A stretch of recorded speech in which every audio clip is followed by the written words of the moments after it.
हरिओम।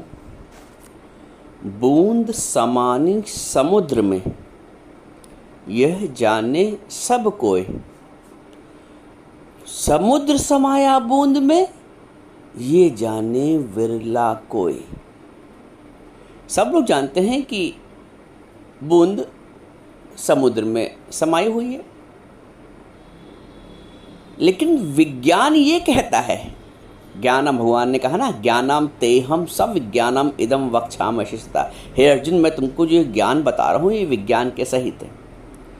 तो मोटा मोटा सबको मालूम है कि बूंद समानी समुद्र में, ये जाने सबको। समुद्र समाया बूंद में, ये जाने विरला कोई। ये विज्ञान है, ये तत्व की दृष्टि है। जब तत्व से आप परीक्षण करोगे तो आप ये पाओगे कि जो बूंद का तत्व है वही सागर का तत्व है, जो सागर का तत्व है वही बूंद का तत्व है। तो समुद्र समाया बूंद में, ये जाने विरला कोई। हम मोटा मोटा ये समझ लेते हैं कि सर्वत्र परमात्मा है, कण कण में बसे भगवान।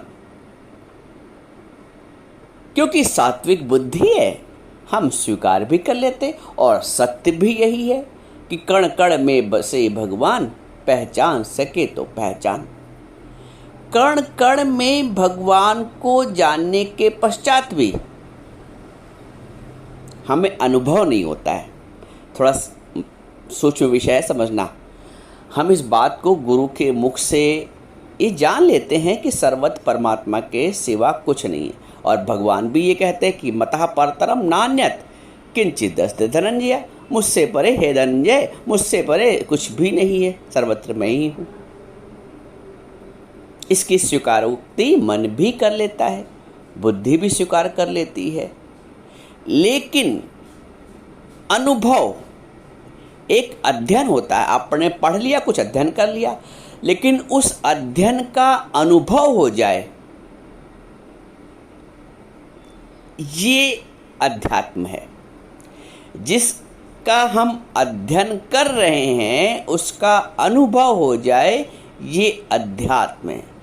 अध्यात्म का अर्थ आत्म अध्याय, अपनी आत्मा का अध्याय, अपने आप को जानना। बूंद समानी समुद्र में, ये जाने सबको, सब जान लेते हैं, लेकिन वो संपूर्ण समुद्र भी उस एक नन्ही सी बूंद में समाया है। इसको कोई विरला जान पाता है जिसने विज्ञान का अध्ययन किया है, और जिसने अध्ययन किया है उसने अनुभव किया है, तो संपूर्णता को प्राप्त हुआ है। आप अक्सर देखते हैं लोग अध्ययन तो करते हैं, अनुभव नहीं कर पाते, इसलिए वो संपूर्णता की अनुभूति नहीं कर पाते हैं। जल में कुंभ, कुंभ में जल है, बाहर भीतर पानी। विकस्यो कुंभ जल माही समायो, ये गति विरले जानी। यहाँ पे विरला आ गया। एक घड़ा है, घट, घट में जो जल है और बाहर भी जल है। जल में कुंभ और कुंभ में जल है। जल में कुंभ पड़ा हुआ है और कुंभ में भी जल पड़ा हुआ है, लेकिन अलग अलग है। एक दीवार है घड़े की, कुंभ की, दोनों एक नहीं हो पाते हैं। बोलता विकस्यो कुंभ, जब घड़ा फूटा, जल माही समायो, तो जो अंदर का जल था और बाहर का जल एक हो गया। विकस्यो कुंभ जल माही समायो, ये गति विरले जानी। विरलो लोग जान पाते हैं बिना ज्ञान के। अच्छा, विरला कौन हो जाता है?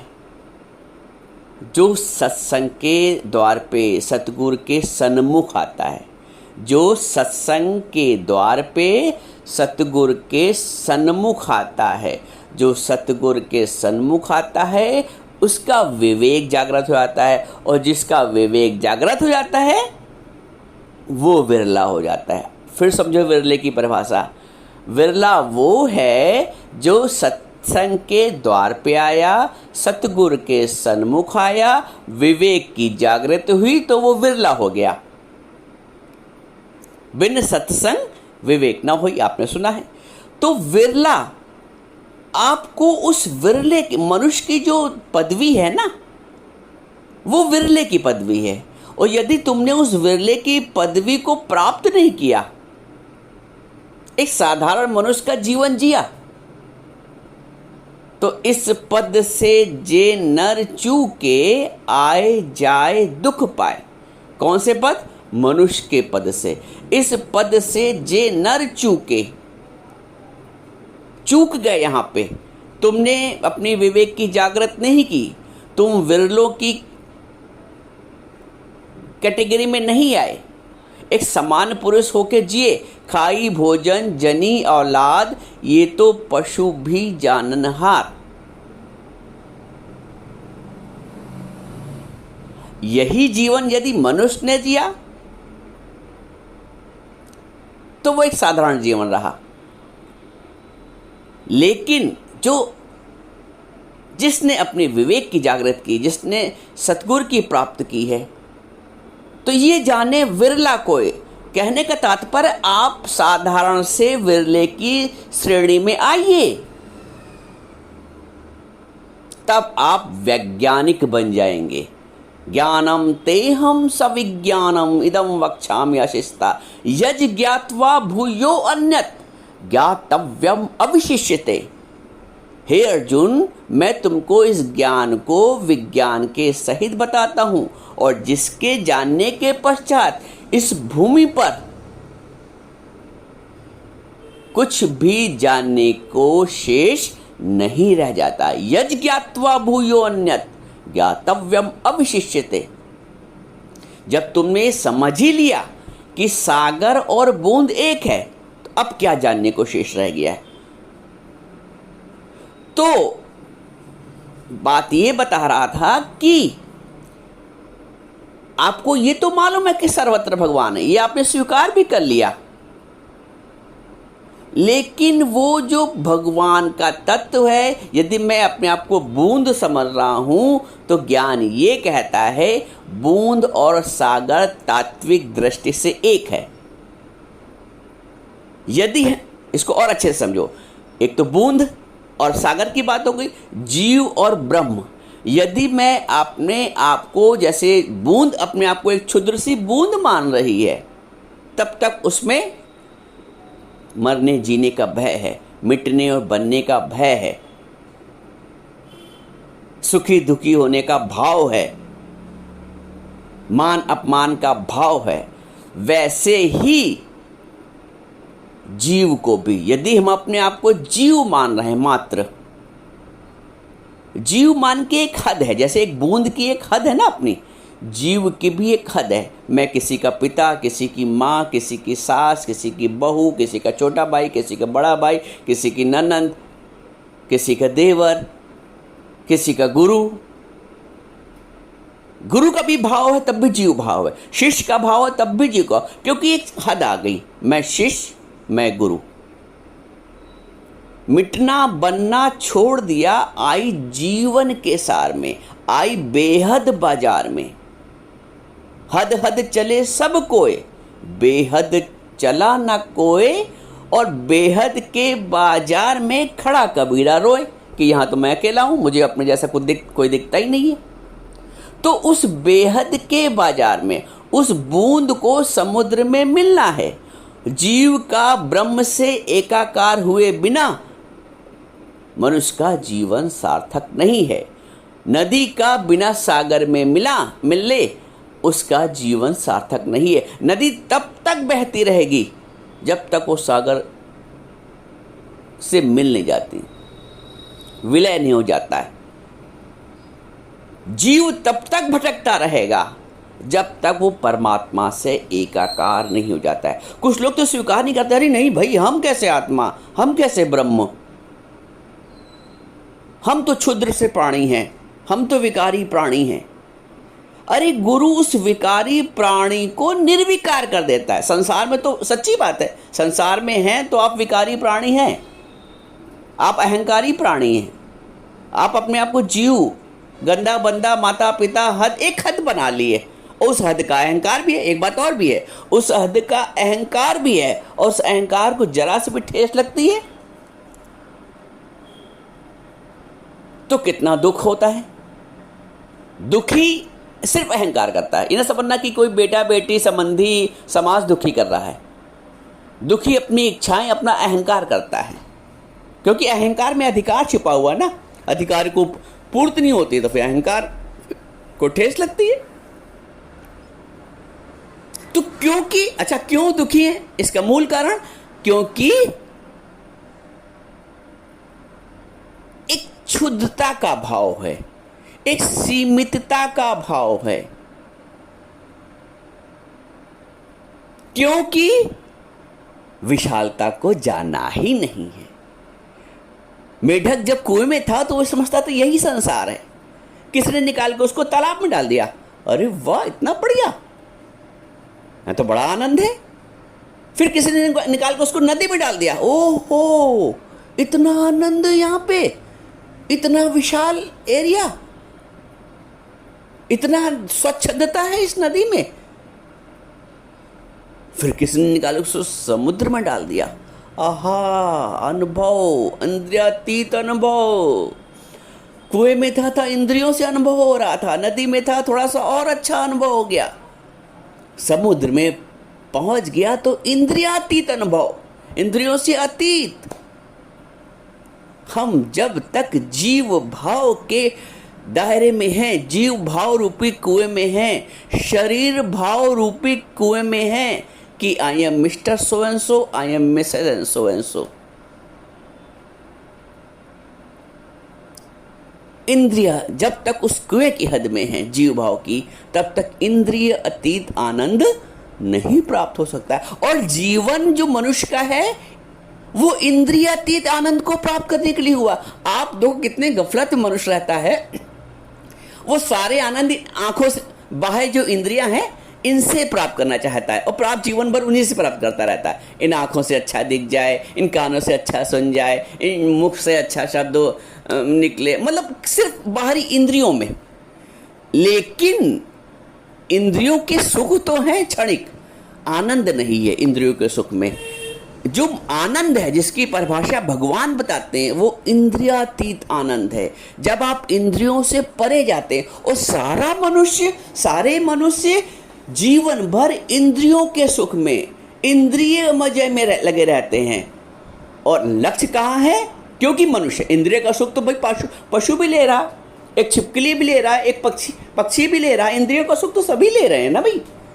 और इंद्रियों का सुख यदि मनुष्य भी लेता रहा, इंद्रियातीत आनंद में नहीं पहुंचा, तो फिर क्या फर्क है?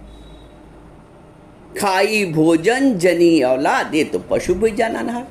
खाना पीना भोगना, मानुष जन्म पाए के जिन न जानो ज्ञान, मानुष जन्म पाए के जिन न जानो ज्ञान, खाना पीना भोगना तिनका पशु समान।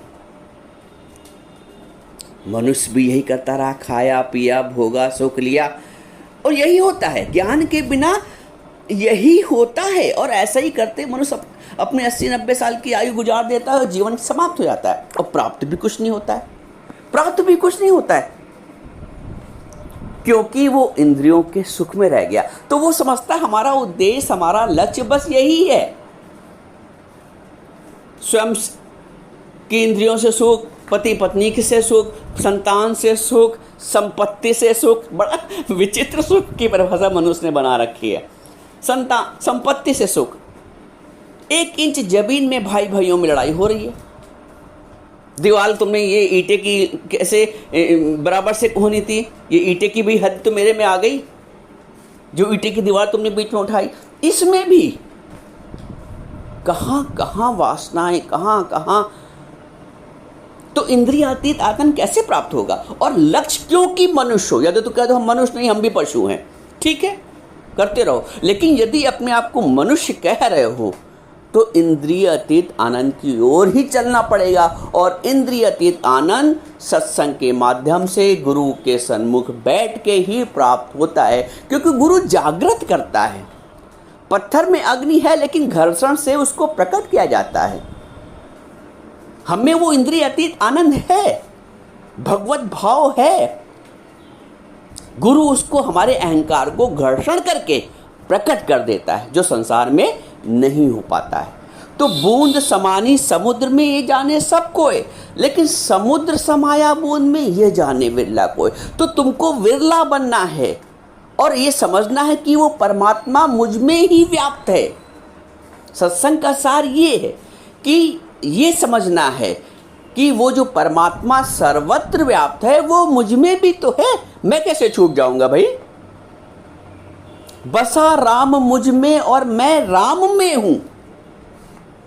जब इस गहराई तक पहुंचोगे कि बसा राम मुझ में और मैं राम में हूं, न एक है ना दो है, सदा तू ही तू है।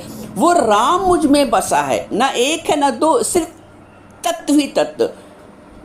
आत्म रूप से सर्वत्र मैं हूं, इतने मैं का विस्तार करो कि सर्वत्र मैं हूं। जहां तक जाति दृष्टि है, जहां तक फैली सृष्टि है, सर्वमम रूप है। जब बूंद समा गई सागर में तो कहते संपूर्ण सागर ही तो मैं हूं। उसने अपनी मैं को इतना विशाल कर दिया। और जब तक क्षुद्र सी मैं थी, क्षुद्र सी बूंद थी, तो उसमें दीनहीनता का भाव था। तब उसको ये भाव नहीं था कि समुद्र भी मैं हूं। लेकिन जब जीव ने अपने अहंकार को गलित करके परमात्मा में विलय कर दिया, जीव का ब्रह्म से मेल इसी कहते हैं, तो वो कहता सर्वत्र आत्मरूप से मैं ही तो हूं। तो मैं किससे जलन करूं, किससे ईर्ष्या करूं, किसकी निंदा करूं यार? किसकी निंदा करूं? जो निंदित कार्य कर रहा है उसमें भी तत्व रूप से मैं हूं। अगर बहू कुछ गलत कर रही तो उसमें मैं ही हूं। मैं क्यों उसको परपंच करूं, क्यों चिंता करूं, क्यों निंदा करूं, क्यों चुगली करूं? चोर साधु को सम कर जानो, ये है ज्ञान की दृष्टि। तो किसी की ना निंदा, ना चुगली, ना वैर, ना विरोध। निर्वैरा सर्वभूतेषु यासा मामेति पांडवा। जो सारे भूत प्राणी में निर्वैर है वो मेरा स्वरूप है। निर्वैरा सर्वभूतेषु यासा मामेति पांडवा, मुझको प्राप्त होता है। तो जानो अपने आप को, समाओ समुद्र में और समुद्र का अनुभव करो, समाओ उस परमात्मा रूपी आनंद में और परमात्मा का अनुभव करो।